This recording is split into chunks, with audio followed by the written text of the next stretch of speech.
My newly appointed deputy is passing out these index cards. So if you put your name and phone number and email address, I am going to give them to one of my newest employees in Puerto Rico, which is where my asset management company is now based, Euro Pacific Asset Management. We are pending registration here in Canada with IROC. And I mean, these guys, I think, are probably worse than the SEC. It has taken me forever to get approved. This process has been going on for well over a year. Maybe it's even 2, but it's almost like any day, any day. I mean, I've given them all the information that they need. I mean, I was hoping that by the time I got here, I would already be approved, but they're still dragging their feet. But hopefully sometime very, very soon, I will be a Canadian registered RIA. I've been a US registered RIA for a long time.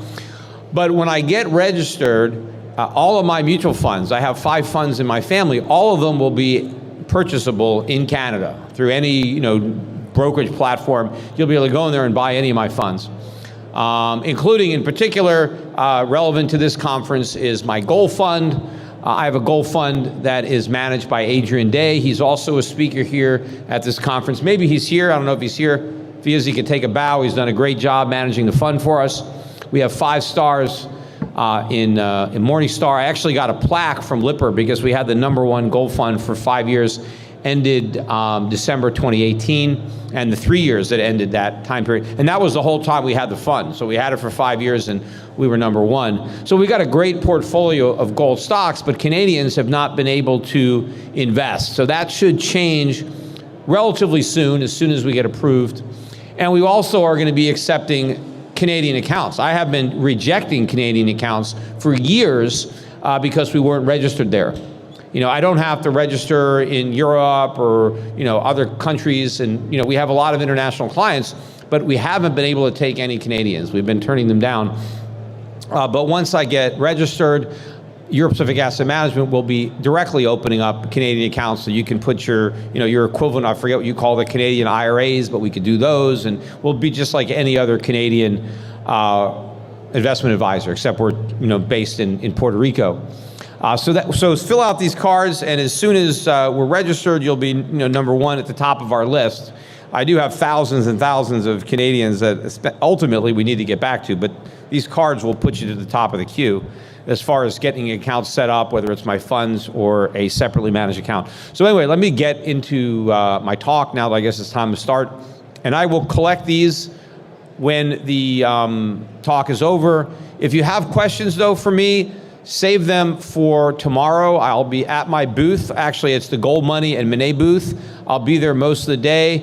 I haven't had anything to eat today other than breakfast, and I want to go and watch the rest of the football game. So I don't want to hang around, but I'll be here all day tomorrow. I have a panel in the morning, and then I have like a closing panel at the end of the day. So I'll be at that Monet Gold Money booth so I can answer any questions, and I'll try to collect these cards though when I'm finished talking, but if I forget to take it, just drop it by the booth. So anyway, the opportunities now to profit from what is going to be going down over the next several years, I think are tremendous. As I said earlier in my talk today, the Fed is back to cutting rates and back to quantitative easing, right? Whether they want to deny it or not, the facts speak for themselves. They're doing quantitative easing again. And they're not doing it again because it worked so well the last time. They're doing it again because it failed. If it worked, they wouldn't have to do it again. But the reason it failed is because it was inevitable, right? If you are a drug addict, the solution to the problem is not to take more drugs. There's no way that you're going to kick the habit by taking even more of the drugs that you're addicted to. But that's exactly what the central banks did. We had a debt problem because we had too much debt and interest rates were too low.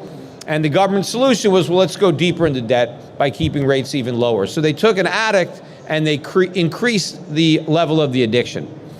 And what the key was, and the reason that the last decade or more, or not quite more, maybe 5 to 10 years, the reason that they played out the way they did, and of course, looking back on the last 10 years, most people probably wouldn't have thought that it would go this way back in 2010, that the US dollar, that the US stock market would be the best place to be in the aftermath of the 2008 financial crisis. But with the benefit of hindsight, it was.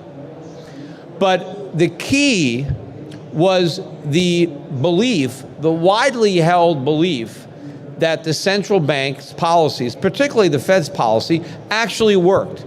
And that people like me, who were warning about inflation, warning about the dangers of quantitative easing and artificially low interest rates, that we had been completely discredited and completely proven wrong. That everything was fine, that the economy was in great shape thanks to the Fed, and that removing the accommodation was just a done deal, right? All we had to do was normalize interest rates, shrink the balance sheet, and everything was going to be great. That's what everybody believed. And it was that belief, that perception, that kept everything going. Well, that belief was shattered. Everybody is now coming to the conclusion that we're in this for the duration, that the Federal Reserve is going to be doing QE indefinitely, and that interest rates are never going to return to normal, that they are going to be artificially low forever. And that is impossible. That can't happen.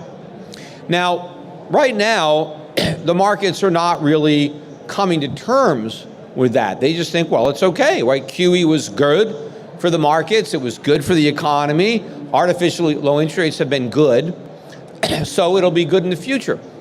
The only reason that it appeared that it was good was because it was believed that it was temporary and reversible.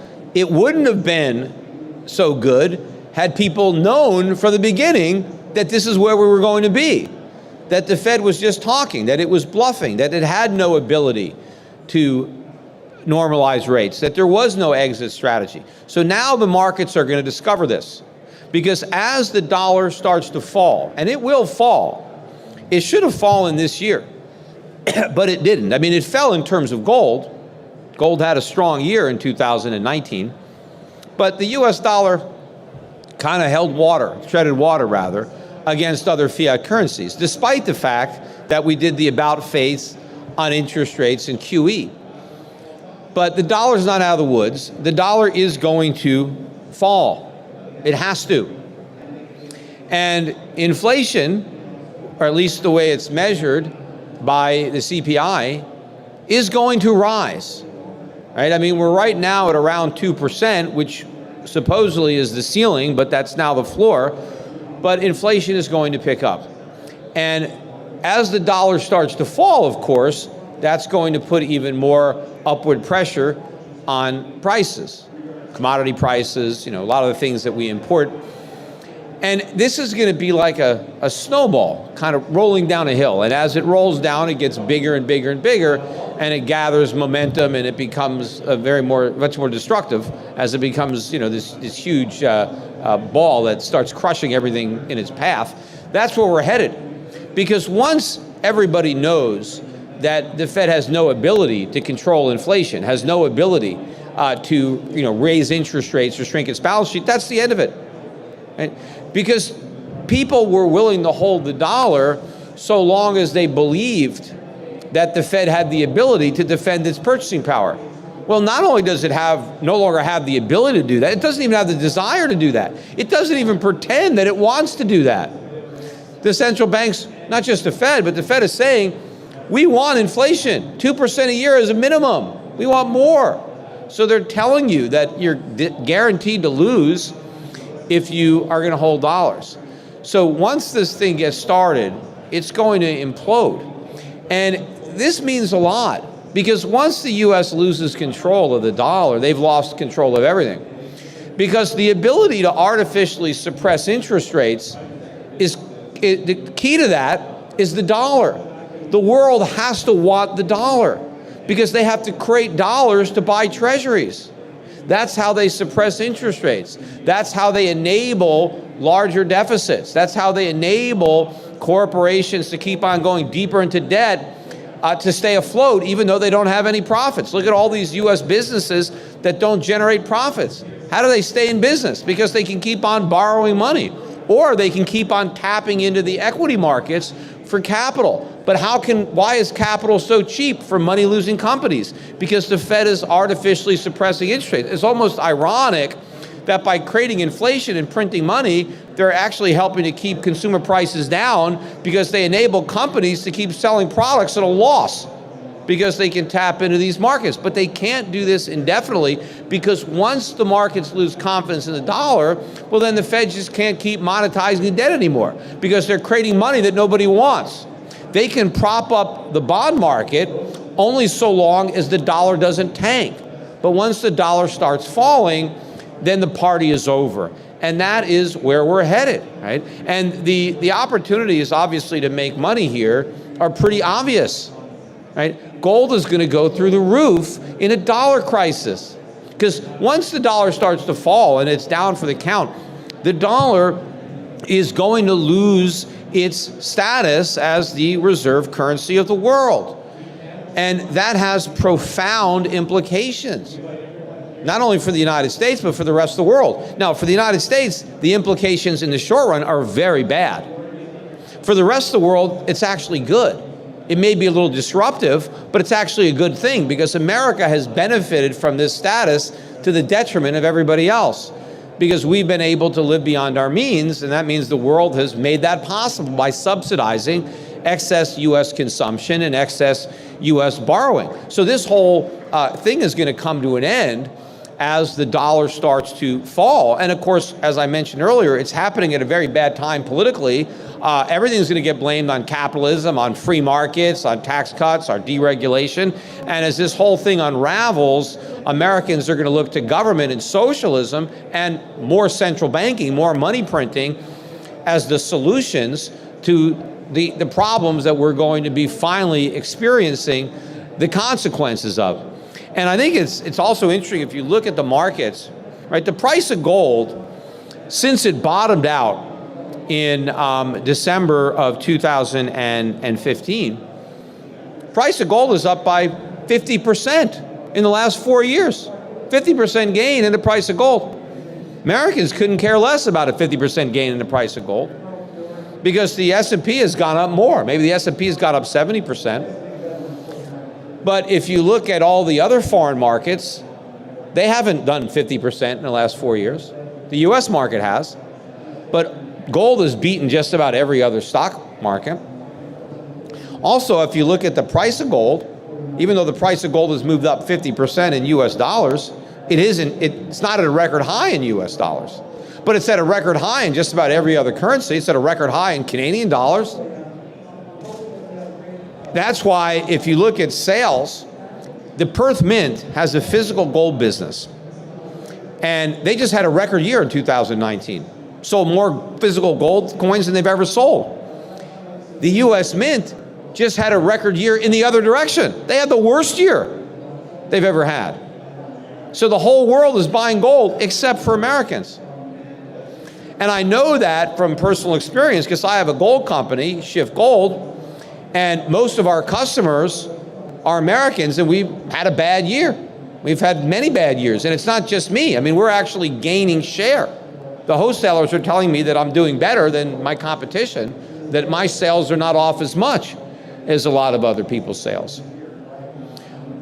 But if gold was able to do this well over the last 4 years, with a rising dollar and with a rising US stock market, that is not the most conducive environment for gold.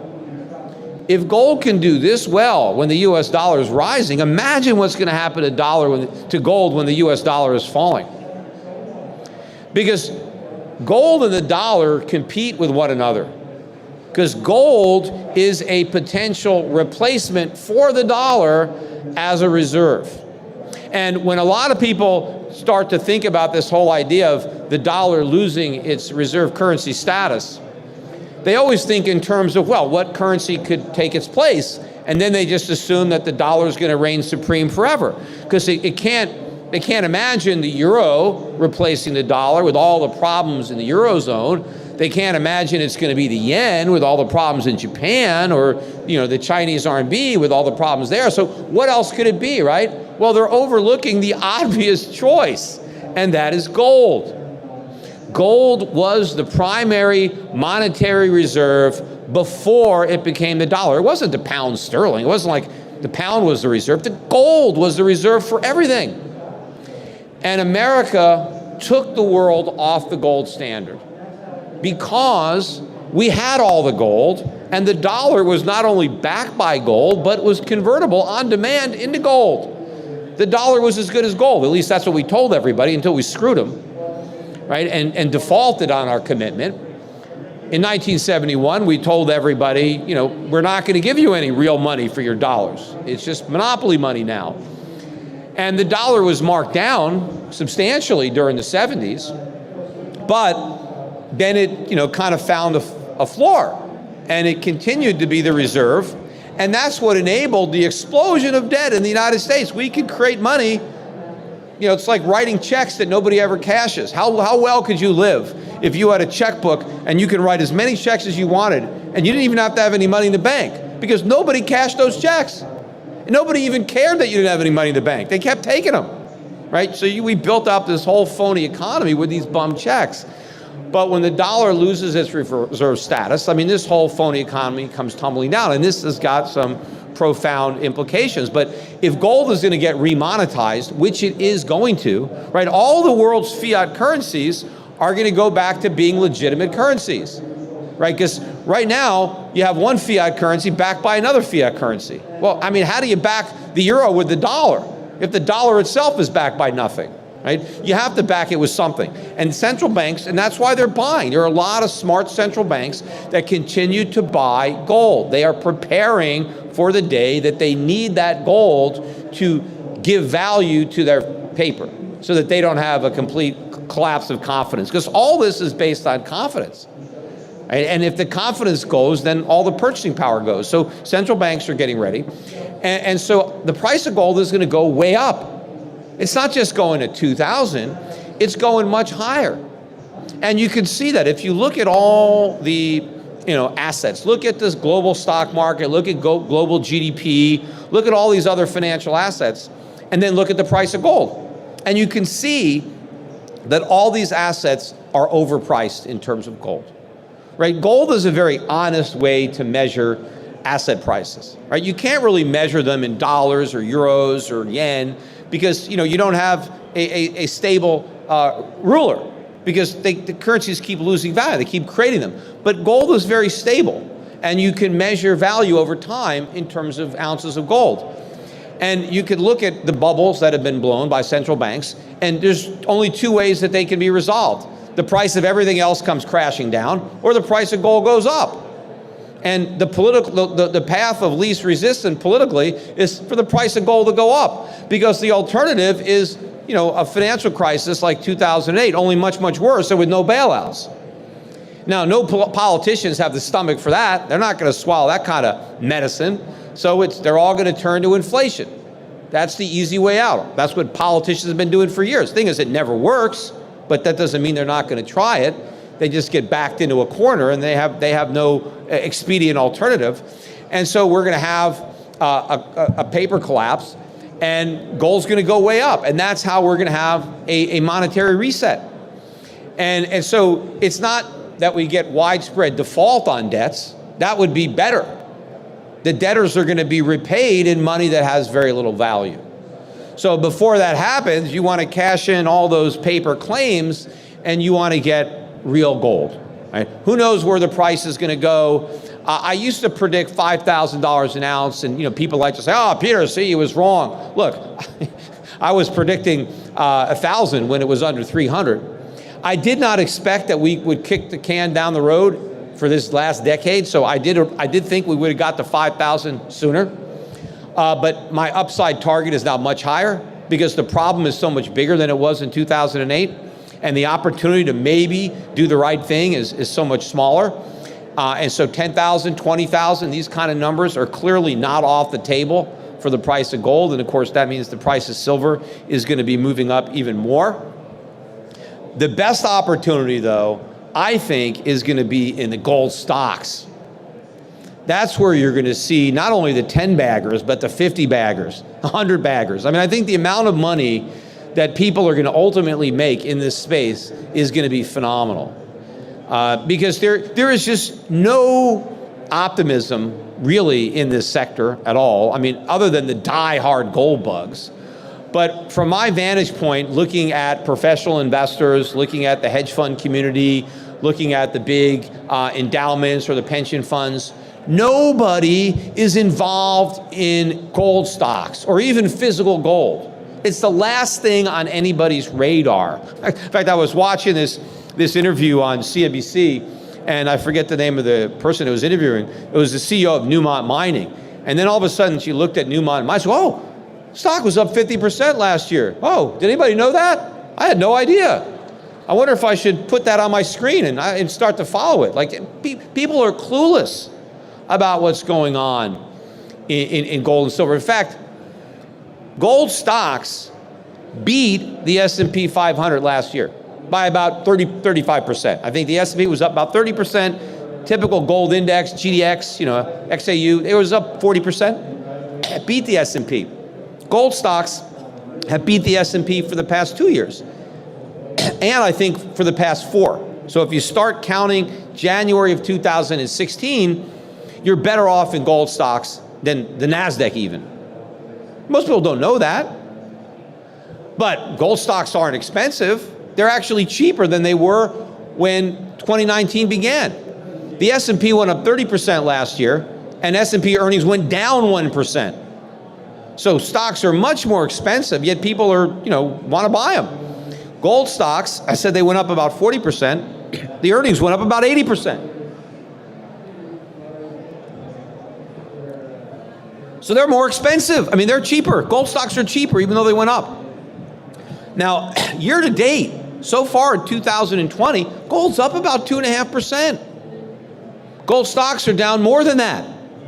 In fact, at the end of last week, I think the GDXJ, which is the junior miners, was down 6%. That's a pretty big move, especially with gold being up. See, normally if gold's up 2%, you might expect those guys to be up 6%, not down 6%. In fact, I was curious, when was the last time we had a January where you had a rise in the price of gold and you had a falling gold stocks? When did that happen? The last time that happened was January of 2000. Not only was that 20 years ago, but what was happening in January of 2000? We were at the end of a 20-year bear market in gold. Gold was around $270, $280 an ounce. And the NASDAQ was at 5,000. That was the highest it had ever been, right? And it was the peak of the bubble. And in the next 2 years, the NASDAQ went down by 80%, and gold stocks started a 10-year run where they went up 10 times. And even today, 20 years later, the NASDAQ was at 5,000 in 2000. It's at 9,000 today. It's up by 80%. Gold is up more than 5-fold since that point in time. But the reason I think it's significant is because you have to go back to January of 2000 to find the same type of mentality where even though gold is going up and even though gold has done so well the last few years, people are still selling off the miners and nobody is buying these stocks. So I think we have a tremendous opportunity before people wake up and contemplate the significance of what just happened with the Fed and this reversal, and to understand what it means for the dollar, what it means for the bond market, what it means for the U.S. economy. And it has very negative implications there, but it has extremely positive implications for gold and gold miners. So anyway, I know I'm out of time.